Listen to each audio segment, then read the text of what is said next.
কাছাড়ের টিকরবুরুঙ্গায় Barak green age অ্যাসোসিয়েশনের office উদ্বোধনের মাধ্যমে একটি নতুন সামাজিক আন্দোলনের সূচনা হয়েছে। উদ্বোধনী সভায় বিভিন্ন সমাজসেবী ও জনপ্রতিনিধিরা অংশ নিয়ে অভিযোগ করেন, স্থানীয় শিল্প প্রতিষ্ঠানগুলোতে স্থানীয়দের উপেক্ষা করে বহিরাগতদের নিয়োগ দেওয়া হচ্ছে।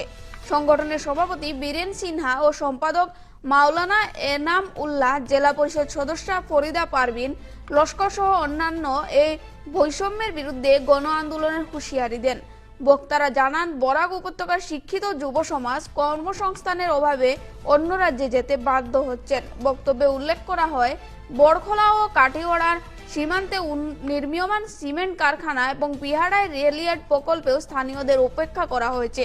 বরাক গ্রিন এজ অ্যাসোসিয়েশন আত্মপ্রকাশকে ভবিষ্যতের বৃহত্তর আন্দোলনের ইঙ্গিত বলে মনে করছেন উপস্থিত বক্তারা।